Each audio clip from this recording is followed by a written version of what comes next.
दुनिया में 3 तरह के स्टूडेंट्स होते हैं। एक वो जो पढ़ते नहीं, दूसरे वो जो बहुत पढ़ते हैं पर एग्जाम में एवरेज स्कोर करते हैं, लेकिन एक तीसरी स्मॉल कैटेगरी होती है जिसमें बच्चे स्ट्रेटेजिकली पढ़ते हैं और एग्जाम में आउटस्टैंडिंग रिजल्ट्स लाते हैं। So what makes them different and why is it that majority students मेहनत करने के बावजूद भी एवरेज रह जाते हैं? So sit down with a pen and paper, क्योंकि इस वीडियो में हम उन सभी रीजंस को अनकवर करेंगे जो आपकी एवरेज या बैड रिजल्ट्स का कारण है। The first reason is that you studying more than you can handle. हो सकता है कि आपको एक पर्टिकुलर सब्जेक्ट डिफिकल्ट लगता हो या टाइम की कमी हो एंड आप उसे इनफ अटेंशन नहीं दे पा रहे, तो इट्स बेटर कि आप 10 में से 7 चैप्टर्स ही पढ़ो, लेकिन उन्हें अच्छे से पढ़ो और अच्छे से समझो। 10 टॉपिक्स में पुअरली परफॉर्म करने से अच्छा है कि आप 7 टॉपिक्स में एक्सेल करो। Basically focus on quality over quantity. अपने टीचर्स से पूछो या प्रीवियस ईयर क्वेश्चंस देखो एंड फिगर आउट कि कौन से टॉपिक्स सबसे ज़्यादा इम्पॉर्टेंट एंड स्कोरिंग है एंड उन्हें सबसे पहले फिनिश करो। प्लस यहाँ पर यह भी समझना ज़रूरी है कि आपको ओवर स्टडी नहीं करना है कि भाई मैं तो मल्टीपल बुक्स से पढ़ रहा हूँ, मल्टीपल नोट्स बना रहा हूँ। No, do not try to force excess material in your brain. इसे आप खुद पर अननेसेसरी प्रेशर डाल रहे हो, बोथ मेंटली एंड फिजिकली। क्या पता आप एग्जाम डेट पे अपनी मेन बुक की चीज़ें रिकॉल करने में स्ट्रगल करो। इंटेंसली पढ़ो, यानी आप हर सेशन में पूरे फोकस एंड कंसंट्रेशन के साथ पढ़ो, बट उतना ही पढ़ो जितना कि ज़रूरी हो। सेकंड रीज़न इज़ कि आप अपने डाउट्स क्लियर नहीं कर रहे हो। मोस्टली बच्चे क्लास में ध्यान नहीं देते और जब एग्जाम्स आते हैं तब उनको कन्फ्यूजन होती है कि ये कैसे हुआ, ये ऐसा क्यों है, इस चैप्टर में ये बोलना क्या चाह रहे हैं। I know, we've all been there. So obviously इससे आपके कॉन्सेप्ट्स क्लियर नहीं होते और आप चीज़ों को समझने के बजाय उन्हें रटने लगते हो कि भाई बुक में जो भी लिखा है उसे बस छाप दूंगा। बट देन मोस्टली इससे आपको एग्जाम के वक्त वो इन्फॉर्मेशन ठीक से याद ही नहीं रहती। क्यों? क्योंकि आपने उसे समझा ही नहीं। एक बेसिक फॉर्मूला की भी समझ ना होने से आप एग्जाम में कंफ्यूज हो जाओगे कि आपको उसे कैसे एंड कहाँ अप्लाई करना है, और अगर आप बिना समझे गलत आंसर लिख दोगे तो नेगेटिव मार्किंग भी होगी। इसलिए जितना हो सके डाउट्स क्लियर करो। रिमेंबर, जब कोई टॉपिक चैलेंजिंग होता है एंड आप उन छोटी छोटी चीज़ों को समझने के लिए एक्स्ट्रा एफर्ट डालते हो तो उसके याद रहने के चांसेस और बढ़ जाते हैं। The second part of this point is that you are not curious. कई बार जब आप एग्जाम के लिए पढ़ रहे होते हो तो आपके दिमाग में क्वेश्चंस आते हैं कि ऐसा क्यों हुआ या ऐसा क्यों करते हैं। Students don't realise this, but अगर आपके दिमाग में ऐसे क्वेश्चंस आ रहे हैं एंड उनके आंसर्स बुक में डायरेक्टली अवेलेबल नहीं है तो डोंट इग्नोर देम, क्योंकि कई बार एग्जामिनर्स ऐसे ट्विस्टेड क्वेश्चंस भी पूछ सकते हैं जिनके आंसर्स बुक में डायरेक्टली अवेलेबल ना हो। सो अगर आपने थरली पढ़ाई नहीं की होगी तो आप एग्जाम में कंफ्यूज होंगे एंड आपका टाइम भी वेस्ट होगा। Therefore, it's always better to note down such questions and clarify them with your teachers. Number 4, you don't follow a study plan. Benjamin Franklin का एक famous quote है, If you fail to plan, you're planning to fail. मुझे समझ नहीं आता कि कैसे students बिना प्लानिंग के एग्जाम प्रिपरेशन करते हैं। आइडियली आपकी प्लानिंग एग्जाम के 6 महीने पहले से ही शुरू हो जानी चाहिए। This is mostly for competitive exams, जिसमें आप अपने सारे सब्जेक्ट्स एंड चैप्टर्स को 6 मंथ्स के टाइम पीरियड में डिस्ट्रीब्यूट कर रहे हो। Then you need to maintain a daily schedule जिसमें आप learning, revision, notes, previous year questions, इन सब के लिए सेपरेटली टाइम ब्लॉक कर रहे हो। एग्जाम्स के वक्त टाइम मैनेजमेंट इज की। आप एक सब्जेक्ट में 2 महीने वेस्ट नहीं कर सकते। When you have a plan, you are setting deadlines कि इस टाइम तक ये चीज़ें हो जानी चाहिए, तो उससे आपकी प्रेपरेशन ऑन ट्रैक रहती है। You get to see the big picture कि आपका शेड्यूल टाइट है एंड अगर आप प्रोक्रास्टिनेट करोगे तो आपका सिलेबस फिनिश नहीं हो पाएगा। सो प्लानिंग से आप डिसिप्लिन रहते हो एंड आपकी प्रेपरेशन भी स्मूथली होती है। Let me know in the comments कि आप एग्जाम से कितने दिन पहले पढ़ना शुरू करते हो। अब बचे हैं पॉइंट नंबर 5, 6 एंड 7, जिनमें मैंने कुछ नोटेबल मिस्टेक्स कवर किए हैं जो मेजॉरिटी स्टूडेंट्स करते हैं।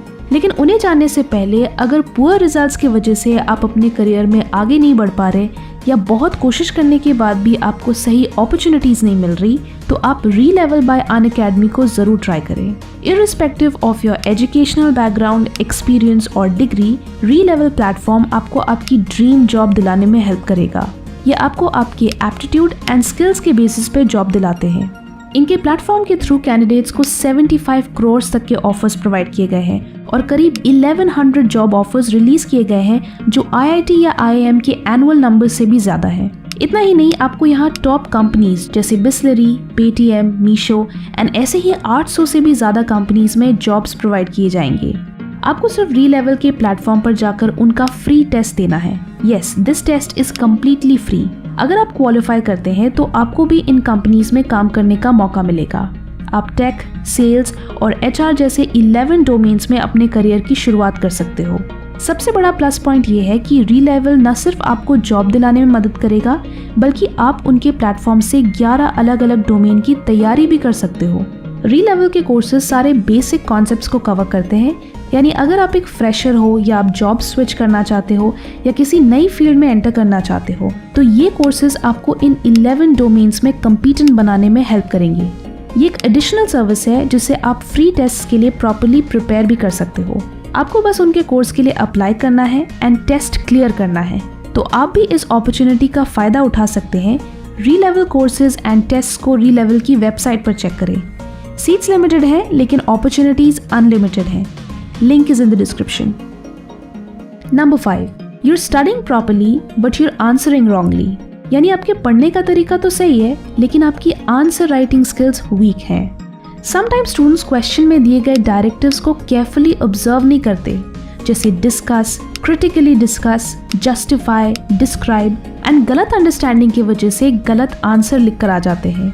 ये एक बहुत ही बेसिक बट इम्पॉर्टेंट स्किल है जो students with practice he develop करते हैं। एग्जाम में क्वेश्चंस को केयरफुली पढ़ो सो दैट यू नो कि एग्जामिनर आपसे क्या पूछना चाह रहा है। ऑल्सो मेक श्योर कि आप ओवर एक्सप्लेन नहीं कर रहे हैं एंड आप मार्क्स या वर्ड लिमिट के अकॉर्डिंग ही आंसर लिख रहे हो। जैसे if the answer limit is 100 words तो रिस्पेक्ट दैट वर्ड लिमिट, क्योंकि ओवर एक्सप्लेन करने के आपको एक्स्ट्रा नंबर नहीं मिलेंगे और ना ही आपको एक्स्ट्रा टाइम मिलेगा।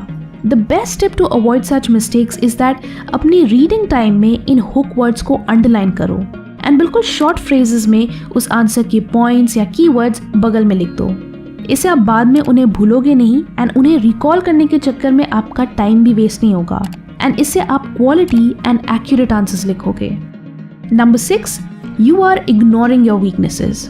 आप सिर्फ अपनी स्ट्रेंथ्स पे फोकस कर रहे हो एंड अपनी वीकनेसेस को अवॉइड कर रहे हो। Every time you give an exam and you don't clear it, then you know कि आपसे कहाँ चूक हुई है। हो सकता है कि आपकी टाइम मैनेजमेंट सही नहीं थी, या आपने ठीक से रिवाइज नहीं किया, या फिर आपने न्यूमेरिकल सेक्शन ठीक से नहीं बनाया, या आपकी तैयारी ही इनफ नहीं थी एंड आपको और पहले से अपनी तैयारी शुरू करनी चाहिए थी। So you need to accept such mistakes and work on them for your next attempt. Make sure कि आप उन मिस्टेक्स को दोबारा रिपीट ना करें एंड उनके लिए अकॉर्डिंगली प्रिपेयर करें।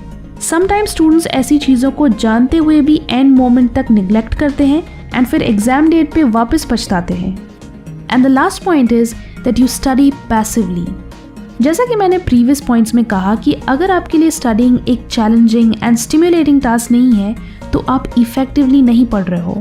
सिर्फ हाईलाइट करने से एंड इन्फॉर्मेशन को बार बार रीड करने से आप उससे फेमिलियर होते हो, आप उसे अंडरस्टैंड नहीं करते। आप जितना मटेरियल के साथ फिजिकली एंड मेंटली एंगेज करोगे, आप उसे और बेहतर अंडरस्टैंड करोगे। डेल स्कोन ऑफ एक्सपीरियंस के मुताबिक स्टूडेंट्स जो पढ़ते हैं उसका सिर्फ 10% याद रखते हैं, जो सुनते हैं उसका 20% याद रखते हैं, लेकिन जो करते हैं उसका वो 90% याद रखते हैं। इसलिए रीड करने से ज़्यादा एक्सपीरियंस करने पे फोकस करो। यूज़ द टीचिंग मेथड, यानी जो भी चीज़ें याद करते हो उसे सिंपल लैंग्वेज में खुद को या किसी फैमिली मेम्बर को एक्सप्लेन करने की कोशिश करो and test your memory and understanding. इसके अलावा आप बुक बंद करके सिर्फ एक पेज में पूरे चैप्टर को समराइज भी कर सकते हो या उसके माइंड मैप्स भी बना सकते हो। एक्टिव लर्निंग के लिए आप और भी कई मेथड्स यूज़ कर सकते हैं जिन्हें मैंने इस वीडियो में डिटेल में एक्सप्लेन किया है। ये साइंटिफिक मेमोराइजेशन टेक्निक्स हैं जो काफ़ी यूनिक एंड इफेक्टिव है, तो उन्हें ज़रूर देखें। आई नो इट्स अनफेयर कि 10-12 घंटे पढ़ना भी अच्छे मार्क्स की गारंटी नहीं देता। मेहनत करना ज़रूरी है, लेकिन मेहनत आपकी प्रिपरेशन का एक पार्ट है। इफेक्टिवली पढ़ने के लिए आपको प्रॉपर स्ट्रैटेजी एंड अंडरस्टैंडिंग की ज़रूरत है। सो इन पॉइंट्स पे काम करो and then you will definitely get outstanding results. Video अच्छी लगी तो लाइक करें एंड बहुत अच्छी लगी तो शेयर भी करें। Thanks for watching and stay focused.